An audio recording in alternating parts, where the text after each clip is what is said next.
Good morning students. Differential equation क्या second class है, ठीक है। सेकंड क्लास के अंदर मैं आपको बताता हूँ, जो फर्स्ट क्लास आपने एक बार नहीं देखी तो दोबारा देख लीजिए और उसका हल्की हल्की ब्रीफ आपको दे देता हूँ। डिफरेंशियल इक्वेशन की फर्स्ट क्लास में मैंने आपको क्या कहा था, डिफरेंशियल इक्वेशंस की डेफिनेशन बता दी थी, जो कि इंडिपेंडेंट वेरिएबल, डिपेंडेंट वेरिएबल और डिपेंडेंट वेरिएबल के अवकलज, उन पे जो इक्वेशन बनी होती है वो डिफरेंशियल इक्वेशन कहती है। डिफरेंशियल इक्वेशन के टाइप बता देता हूँ आपको, काइंड ऑफ डिफरेंशियल इक्वेशन कितने तरह की होती है। एक होती है ऑर्डिनरी और दूसरी होती है पार्शियल, ठीक है। ऑर्डिनरी और पार्शियल दो तरह की डिफरेंशियल इक्वेशंस होती हैं। ऑर्डिनरी डिफरेंशियल इक्वेशन के अंदर जो ये जो स्वतंत्र चर होता है वो एक होता है, और पार्शियल डिफरेंशियल इक्वेशन के अंदर स्वतंत्र चर दो या दो से ज्यादा होते हैं, ठीक है।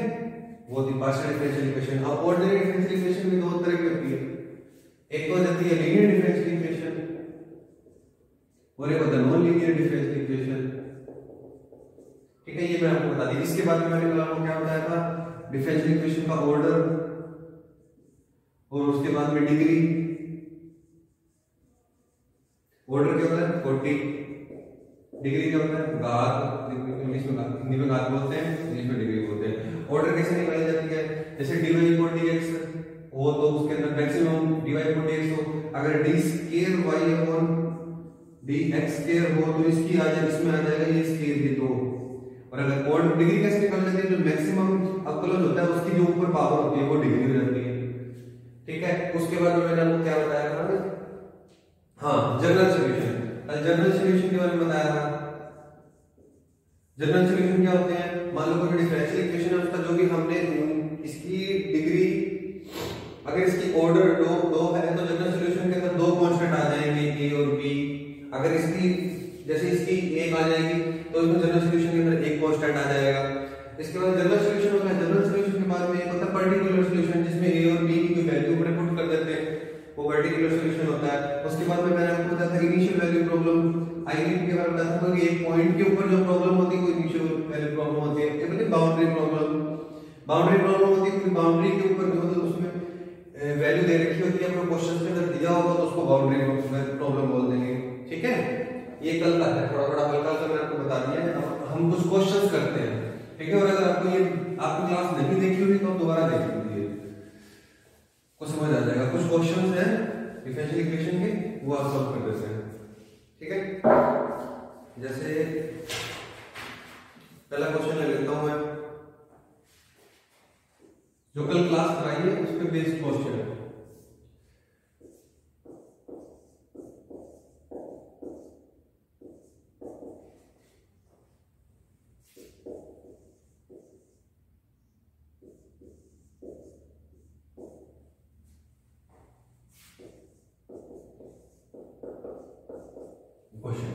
इसके अंदर आप फाइंड कर रहे हैं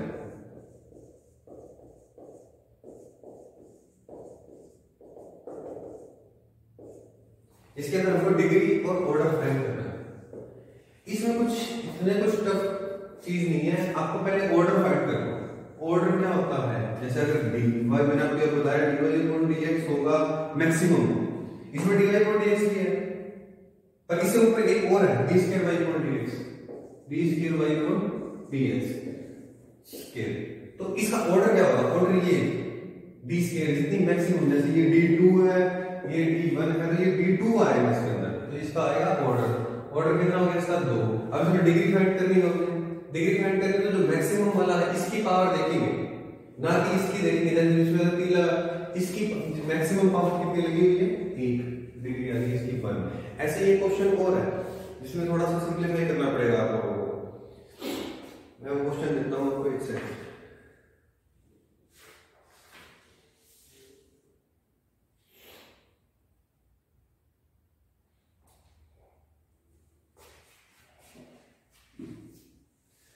इसका ऑर्डर में डिग्री समझ आएगा आपको दोबारा से, इसकी जैसा मैंने डेफिनेशन में बताया था वैसे का वैसे होता है।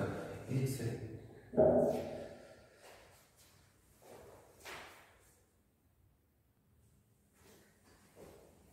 अब जैसे इस क्वेश्चन में आपसे इसकी डिग्री और ऑर्डर पूछ लिया जाता है, क्वेश्चन नंबर 2 लगा लो इसको, ठीक है। इस क्वेश्चन में आपसे डिग्री और ऑर्डर पूछ लिया जाता है। इसमें अब अगर हम डिग्री बताने जाएंगे और ऑर्डर बताएं, डिग्री इस ऑर्डर तो आपको सीधा ही दिख रहा है, ये रहा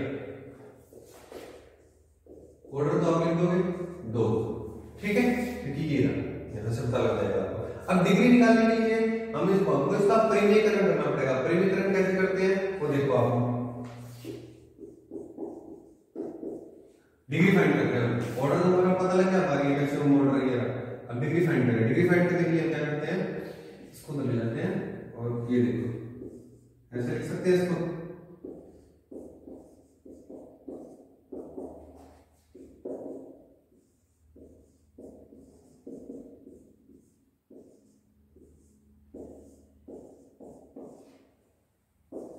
ऐसे लिख सकते हैं, ठीक है। इसके बाद में अब ये 3/2 है, 3/2 में दोनों तरफ होल स्क्वायर कर दो और इस तरफ कर दो, इसको होल स्क्वायर करने से क्या हो जाएगा जी, b square y upon dx square का होल स्क्वायर, ये -1 का स्क्वायर क्या हो जाता है +1, तो ये डाल, ठीक है। उसके बाद में यहां से इसका होल स्क्वायर करने से क्या होगा, ये पावर और ये पावर कट जाएगी, ये आ जाएगा 1 प्लस dy अपॉन dx का होल स्क्वायर की होल क्यूब, ये ऐसे आ जाएगा। अब इसका परिमेयकरण हो गया, अब ये ऐसा कुछ नहीं रहा, सही बटे वाली वैल्यू कुछ भी नहीं रही। अब इसका ऑर्डर नहीं, अब इसकी डिग्री निकाली जाएगी। ऑर्डर हमारा पास है, डिग्री इसकी कितनी आ गई, मैक्सिमम ऑर्डर वाली जो भी अब प्लस है मैक्सिमम ऑर्डर वाला, उसकी मैक्सिमम पावर वो होती है डिग्री। अब इसकी डिग्री भी आ जाएगी, ठीक है, ये यहां से आ जाएगा, ठीक है। नोट डाउन करना है, नोट डाउन कर लीजिए, पॉज करके।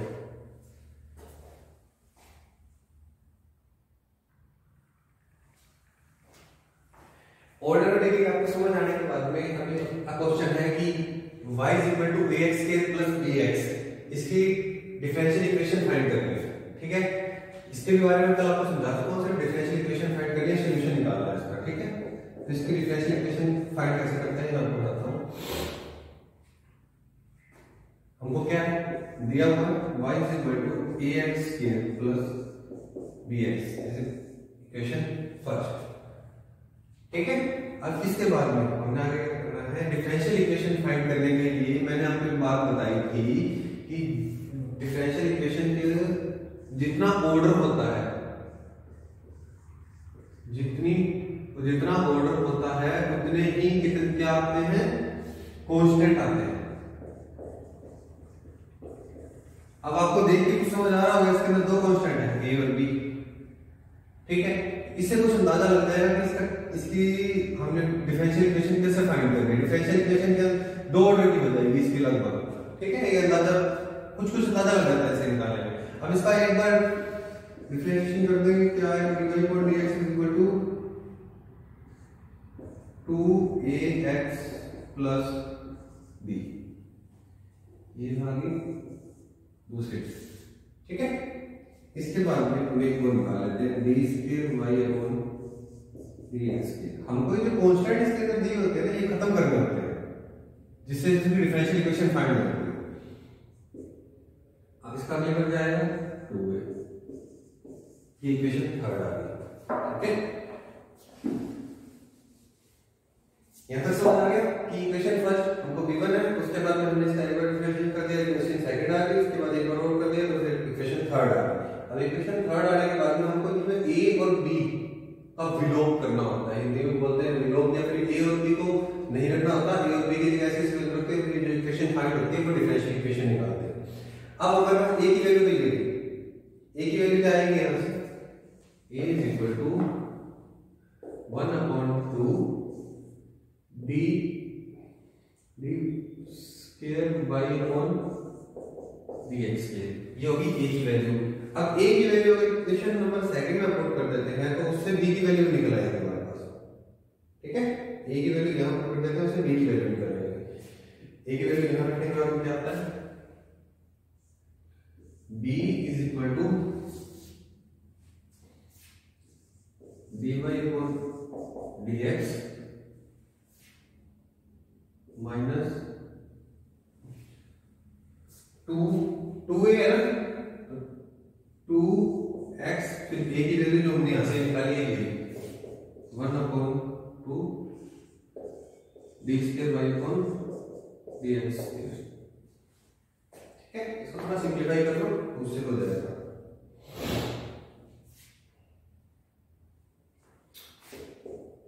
चला गया, ये बच जाती है d Y upon D x minus x d square by upon D x square. ये किसकी वैल्यू है? बी। ए और बी की वैल्यू इस इक्वेशन के अंदर पुट कर दो तो इनकी वैल्यू निकल जाएगी। अब वो भी आप करके देख लो। y is equal to a की value a by 2 d square y upon D x square plus b के साथ में x का मल्टीप्लाई कर रहा है x D Y upon D x minus X square D square by upon D X. आ गया?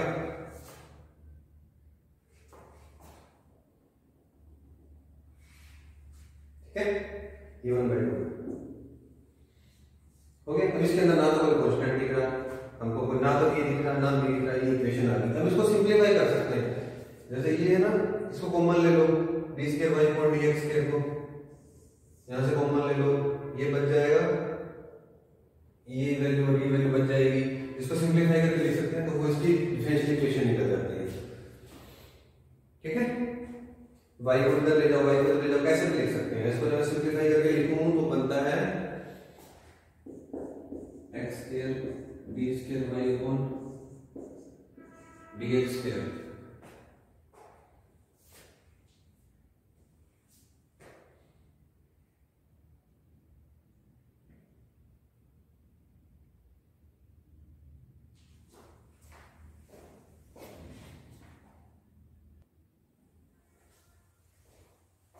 अब जैसे इसके अंदर यहाँ पे हम थोड़ा सा मिस्टेक कर चुके हैं, यहाँ पे a की वैल्यू रखने की x स्क्वायर रह गया था, तो यहाँ पे x स्क्वायर आएगा। ठीक है, x स्क्वायर माइनस ये और दोनों वैल्यू आएंगी, कट जाएगी, तो इसमें क्या बचेगा? इसको सिंपलीफाई करके मैं लिखता हूँ, तो बचेगा x square D square by upon dx minus 2x dy upon dx plus y is equal to 0। ये इसका आंसर आएगा। ठीक है, यहाँ 2y है,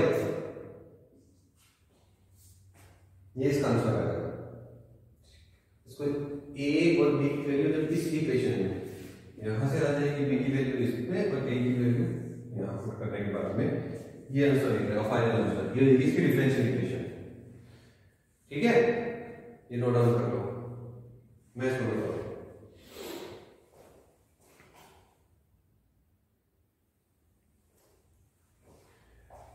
वो क्वेश्चन हो गया आपका।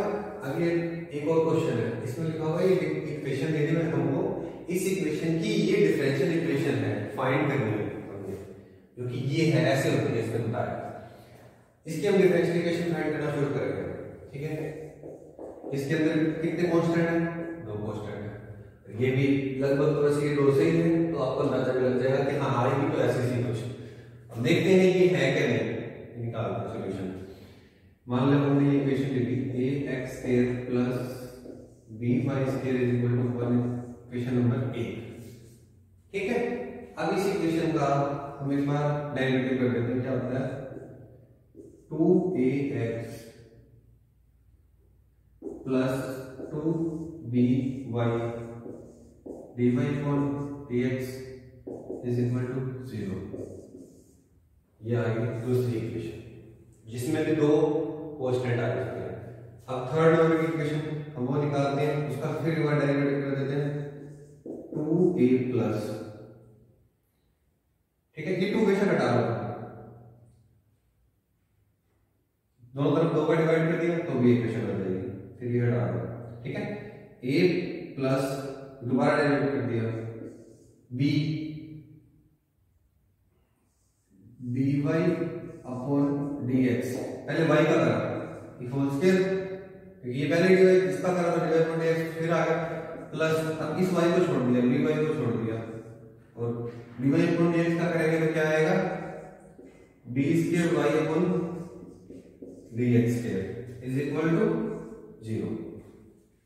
ये आ गया। अब इसको थोड़ा सा देखो कि क्या लिखा होगा। अब ये हमारे पास इक्वेशंस हैं ए बी बी। अब ये बी को कॉमन ले लो इसमें से, A plus B D by upon D X whole square plus Y D square Y upon D x square. Question number 3। ठीक है, अब हमने क्या करना है इस क्वेश्चन के अंदर, हमने ए और बी को खत्म करना है। ये इक्वेशन छोड़ दो, फर्स्ट सेकंड और थर्ड तीन इक्वेशन रखो। ए बी के अंदर इक्वेशन है बराबर एक है, बराबर एक कांस्टेंट है। इधर ए बी में इक्वेशन है बराबर में 0 है, इधर ए बी में इक्वेशन है बराबर में 0 है। अब हमें इसमें ए बी को खत्म करने के लिए एक फार्मूला होता है मैट्रिक्स वाला फार्मूला, वो मैं आपको बताता हूं कि हमने ए और बी को कांस्टेंट मान के हम मैट्रिक्स बनाते हैं। ए का कोएफिशिएंट क्या है यहाँ पे x स्क्वायर, यहाँ पे b का कोएफिशिएंट क्या है y स्क्वायर, और यहाँ पे बराबर में जो कांस्टेंट है वो 1। ये मैट्रिक्स बनाएंगे आप इसमें, क्योंकि हमने ए और बी का विलोम करना है, ए और बी खत्म करना है। इसमें से बाकी जो इक्वेशन बचेगी वो ऐसी इक्वेशन होगी। देखना इसके बाद दूसरी इक्वेशन में ए का कोएफिशिएंट क्या है x, b का कोएफिशिएंट क्या है y, dy अपॉन dx। ठीक है, और उसके बाद में थर्ड इक्वेशन के अंदर a का कोएफिशिएंट कितना है 1, b का कोएफिशिएंट ये जो कि मैं लिख देता हूं dy अपॉन dx की whole square plus y d square y upon dx square. इस अब इसमें कांस्टेंट, हां सेकंड इक्वेशन में कांस्टेंट कितना 0, इधर भी कितना 0। ये मैट्रिक्स करूंगी, मैट्रिक्स डिटरमिनेंट, मैट्रिक्स नहीं डिटरमिनेंट, मैट्रिक्स नहीं होती ये डिटरमिनेंट है। ठीक है, अब ये डिटरमिनेंट बनने के बाद में अब इसको सॉल्यूशन कैसे करना है, हम देखते हैं रो या कॉलम ले लेते हैं।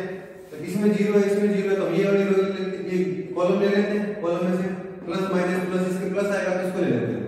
इसको कैसे लिखा जाएगा, सॉल्यूशन करते हैं इसका आगे, तो सिर्फ एक ही वैल्यू बदलनी है, बाकी दोनों 0 0 है, वो किसी से मल्टीप्लाई होकर 0 हो जाएगा, तो बाकी जड़ी सिर्फ एक वैल्यू लेते हैं। ये कैसे होता है, इसको लिखने की जरूरत नहीं है, फिर इन दोनों का multiply x dy upon dx का whole square plus y dy upon dx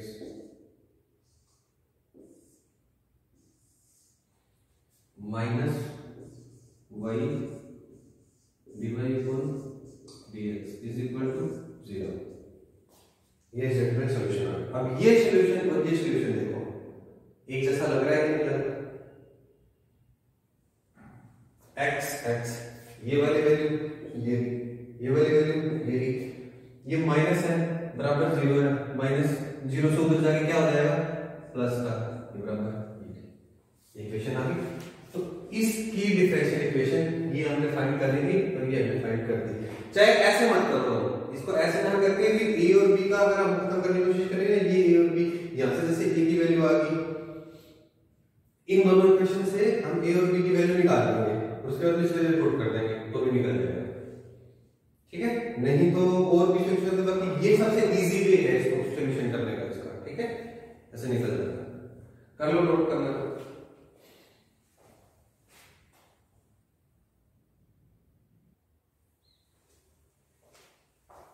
अब ये एक और क्वेश्चन है हमारे पास जिसमें कुछ नहीं दिया हुआ, ना कोई इक्वेशन दी हुई हमको, ना कुछ दिया हुआ, इसने सिर्फ एक लाइन दे दी कि उन सभी वृत्तों का अवकल समीकरण ज्ञात करो जो मूल बिंदु से गुजरते हों तथा जिनके केंद्र x अक्ष पर हो। अब जैसा कि हम करते हैं, हमारे हमको पहले इसकी इक्वेशन फाइंड करनी पड़ेगी। इसने इसका कहना क्या है, अवकल समीकरण कहते हैं जो मूल बिंदु से गुजरता हो, मूल बिंदु से गुजरने वाला अवकल समीकरण निकालो, वृत्त की समीकरण निकालनी है जो मूल बिंदु से गुजरता हो जिसके केंद्र x अक्ष पर हो। केंद्र x अक्ष पे कोई भी पॉइंट मान लिया, ये x अक्ष पे पॉइंट कौन सा होता है h0। हम जैसे किसी उसके सर्किल के सेंटर लेते हैं, h के ले लेते हैं। अब x एक्सिस पे y हमेशा 0 होता है, तो ये क्या होगा 0, इसके सेंटर के पॉइंट आ जाएंगे हमारे पास h के। अब ये मूल बिंदु से नहीं गुजरता, मूल बिंदु से तो ये 0 0 से जाता है, यहां से निकलेगा, तो ये सर्किल ऐसा बढ़ेगा जिसकी यहां से लेके यहां तक की दूरी कितनी रहेगी, h रहेगी, सर्किल बढ़ेगा ही ऐसा। जब h0 इसके सेंटर में और ये इसकी त्रिज्या कितनी होगी, इसकी h, तो इसकी इक्वेशन क्या होगी, इसकी x माइनस h की whole square plus y square is equal to x square. यहां x स्क्वायर क्यों, यहां r स्क्वायर त्रिज्या की स्क्वायर आता है, इसकी त्रिज्या h है, ठीक है, इस वजह से यहां पे x स्क्वायर, ये इक्वेशन बन गई, ठीक है। अब इसका कहना क्या है कि ये सभी वृत्तों की इक्वेशन बन गई जो कि x एक्सिस पे तो इसका सेंटर हो और मूल बिंदु से गुजरे, ठीक है। अब इसकी हमने अवकलन समीकरण फाइंड करनी है, हमको इक्वेशन मिली, यहां लिख लेना कि उन सभी वृत्तों की अवकलन समीकरण जो मूल बिंदु से गुजरते हैं तथा जिनके x एक्सिस पे, जिनका केंद्र x एक्सिस पे होता है, तो उसके बाद वो इक्वेशन लिख देना, ठीक है। x minus h square plus y square is equal to x square, ये होती है इक्वेशन, ठीक है। इसके बाद में इस इक्वेशन को आप सिंपलीफाई कर लो थोड़ा सा, जैसे इसको ऐसे कर लेते हैं, हम आगे लिख लेते हैं x square plus h square minus 2hx plus y square is equal to x square, ये x स्क्वायर से s स्क्वायर कट गया, ये इक्वेशन भी आ गई, x square plus y square is equal to 2hx, ये भी इक्वेशन है, ये भी उसी चीज की इक्वेशन है, इसी सर्किल की इक्वेशन, इसको मैंने थोड़ा सा सिंपलीफाई कर लिया, ऐसे लिख दिया। अब इसकी अवकलन समीकरण निकालनी है, इसके अवकलन समीकरण निकालने के लिए हमको क्या करना है, दिख रहा है एक कांस्टेंट है इसके अंदर h, हमको इसको खत्म करना है कैसे ना कैसे करके। अब इसको खत्म करने के लिए क्या करना है, हम इसका एक बार डेरिवेटिव कर देंगे, डेरिवेटिव करने में क्या आएगा 2x plus 2y dy upon dx is equal to 2h, ठीक है। ये 2 2 2 कट गया, h की वैल्यू हमारे पास। अब ये h की वैल्यू हम उठा के इसी इक्वेशन में रख देते हैं, तो डिफरेंशियल इक्वेशन फाइंड हो जाएगी, रख के लिखो x square plus y square is equal to 2h की पूरी 2h की वैल्यू रख देते हैं, तो क्या आएगा, ये h की वैल्यू हमने पुट कर दी ना, और 2x तो बाहर आ गया, h की वैल्यू ये रही हमारे पास x plus y dy upon dx, differential equation. अब इसको थोड़ा सिंपलीफाई कर लो, कैसे आएगा, x square plus y square is equal to 2x square plus 2xy dy upon dx, ठीक है।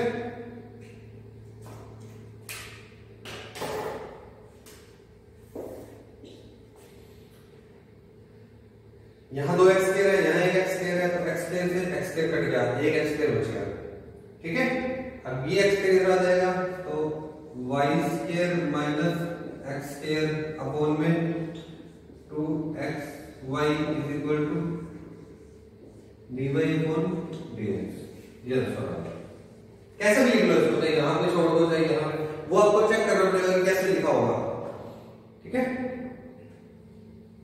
ये इसका सॉल्यूशन निकल गया, नोट कर लो, फिर अगला सवाल करते हैं।